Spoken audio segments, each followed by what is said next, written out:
മാഞ്ഞൂരിലെ ഷാജിമോൻ ജോർജിന്റെ ബീസ club house hotel പരിസരം. തണൽ വിരിച്ചു നിന്ന ഒരു വലിയ പ്ലാവുണ്ട്. കുറച്ചു ദിവസമായി പ്ലാവിനാകെ ഒരു ക്ഷീണം, പിന്നെ അങ്ങ് കരിഞ്ഞുണങ്ങി. ഇത് കണ്ട് മാഞ്ഞൂരിന് പുറത്തുള്ള ചാലക്കുടി, കാലടി എന്നിവിടങ്ങളിൽ നിന്നൊക്കെയുള്ള പ്രകൃതി സ്നേഹികൾ അങ്ങ് ഒത്തുകൂടി. ആദ്യം കൊണ്ടുവന്ന് പോസ്റ്റർ ഒട്ടിച്ചു. പ്ലാവ് കരിച്ചുണക്കിയ ഹോട്ടൽ ഉടമയ്ക്കെതിരെ നടപടി വേണമെന്നാണ് ആവശ്യം. പിന്നെ അതാ ഒരു പ്രത്യക്ഷ സമരം. ഹോട്ടൽ ഉടമയും ജീവനക്കാരും ഒരു വശത്ത്, മറുവശത്ത് പ്രകൃതി സ്നേഹികൾ. എല്ലാം കണ്ടുനിന്ന് നാട്ടുകാരും.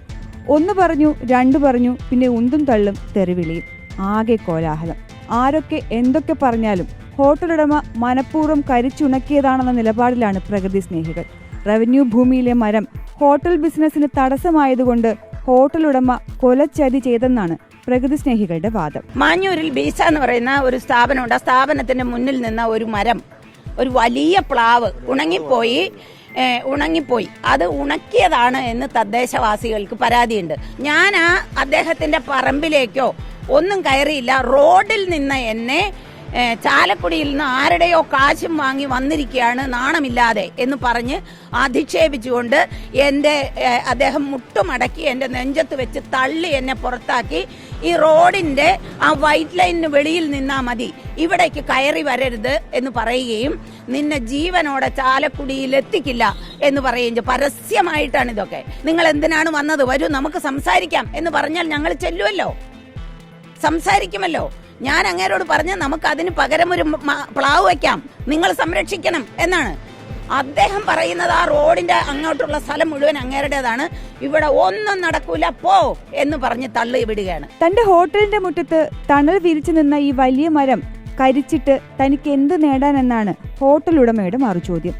ഇനി താൻ തന്നെ രാസവസ്തു ഉപയോഗിച്ച് കരിച്ചതാണെന്ന് ഇരിക്കട്ടെ, എങ്കിൽ അത് കണ്ടെത്തി തനിക്കെതിരെ നിയമ നടപടി എടുക്കുകയല്ലേ വേണ്ടതെന്നും അല്ലാതെ ഹോട്ടലിന്റെ മുന്നിൽ വന്ന് സമര കോലാഹലം നടത്തണോ എന്നുമാണ് ഹോട്ടൽ ഉടമയുടെ ചോദ്യം. ഒരു കാരണവശാലും തന്നെ ജീവിക്കാൻ അനുവദിക്കാത്ത സംവിധാനങ്ങളാണ് ഉള്ളതെന്നും ഇത് സാധാരണക്കാരൻ അറിയണമെന്നും ഹോട്ടൽ ഉടമ. ഞാൻ മരം കത്തിച്ചു തന്നെ ഇരിക്കട്ടെ, ഞാൻ കത്തിച്ചു, നമ്മളൊരു ആർഗ്യുമെന്റ് എടുക്കാം. ഞാൻ മരം കത്തിച്ച എന്താ ഇവിടെ നിയമങ്ങളില്ല, ഈ രാജ്യത്ത് നിയമങ്ങളില്ല. ഉടനെ ഞാൻ ഇവിടെ ഇത്രയും കഷ്ടപ്പെട്ട് റൺ ചെയ്യുന്ന ബിസിനസ് മുമ്പിൽ വന്ന് ചാലക്കുടിയിൽ നിന്നും മൂവാറ്റുപുഴയിൽ നിന്നും കാലടിയിൽ നിന്നും ആൾക്കാർ വന്ന് ഇപ്പം എൻ്റെ ഫ്രണ്ടിൽ ധർണ നടത്തുകയാണോ മാഡം ചെയ്യേണ്ടത്? അതാണ് ഇവിടുത്തെ നിയമം. ഇവർ മനുഷ്യ സ്നേഹികളും പ്രകൃതി സ്നേഹികളുമാണെങ്കിൽ ആദ്യം ചെയ്യേണ്ട മരം ഉണങ്ങിപ്പോയാൽ അത് കൊടുക്കേണ്ട സ്ഥലത്ത് കംപ്ലയിൻറ്റ് കൊടുക്കുകയല്ലേ ചെയ്യേണ്ടത്. കോടികൾ മുടക്കി കടവും വിലയും മേടിച്ച് നടത്തുന്ന സ്ഥാപനത്തിന് മുമ്പിൽ വന്ന് ഇവർ തോന്നിവാസം കാണിക്കുകയാണ് ചെയ്യേണ്ടത്. എൻ്റെ പേര് വെച്ചാണ് ഇതിൻ്റെ അത് നോട്ടീസ് അടിച്ചിരിക്കുന്നത്.